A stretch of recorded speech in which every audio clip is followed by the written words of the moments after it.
భూపాలపల్లి జిల్లాలో నిరుద్యోగులు ఉద్యోగాల వేటలో చాలా మంది ఉపాధి కోసం పట్టణాలకు వెళ్తున్నారని కాంగ్రెస్ ప్రభుత్వం మారుమూల ప్రాంతంలో ఇండస్ట్రీస్ ఏర్పాటు చేస్తూ యువతకు ఉద్యోగ అవకాశాలు కల్పించేందుకు కృషి చేస్తోందని రాష్ట్ర మంత్రులు పొంగులేటి శ్రీనివాసరెడ్డి, దుద్దుల శ్రీధర్ బాబు, దరసరి అనసూయ సీతక్క, వరంగల్ పార్లమెంట్ సభ్యులు కడియం కావ్యాలు అన్నారు.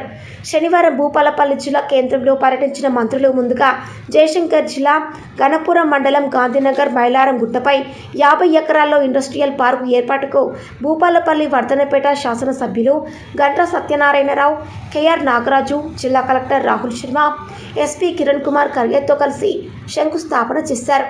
అనంతరం భూపాలపల్లి ఎమ్మెల్యే గంట్ర సత్యనారాయణరావు అధ్యక్షతన ఏర్పాటు చేసిన బహిరంగ సభలో మంత్రులు మాట్లాడారు. భూపాలపల్లికి ఇండస్ట్రియల్ పార్కు రావడంతో భూపాలపల్లి యువతకు ఉద్యోగ అవకాశాలు లభిస్తాయని మంత్రులు ఆశాభావం వ్యక్తం చేశారు. ములుగులో కూడా ఏర్పాటు చేసేందుకు స్థల స్వీకరణ చేస్తున్నామని మంత్రి సీతక్క చెప్పారు. ఉద్యోగం కోసం తెలంగాణ ఉద్యమం అని చెప్పి గత బీఆర్ఎస్ 10 సంవత్సరాలుగా ఒక్క నోటిఫికేషన్ ఇవ్వలేదన్నారు. ధరణి తెచ్చి ఎందరినో ఇబ్బందులు పెట్టారని సీఎం రేవంత్ రెడ్డి భూమాతను భూ సమస్యల పరిష్కారం కోసం ఏర్పాటు చేస్తున్నారన్నారు. జాబ్ క్యాలెండర్ తెచ్చామన్నారు. స్కిల్ ఇండియా ద్వారా యువతకు ఉద్యోగ అవకాశాలు లభిస్తాయని తెలిపారు. ఆనాటి కాంగ్రెస్ ప్రభుత్వం హయాంలో రుణమాఫీ జరిగిందన్నారు. ఇప్పుడు రేవంత్ రెడ్డి నాయకత్వంలో ఒకేసారి 2 లక్షల రూపాయలు రుణమాఫీ చేశామన్నారు.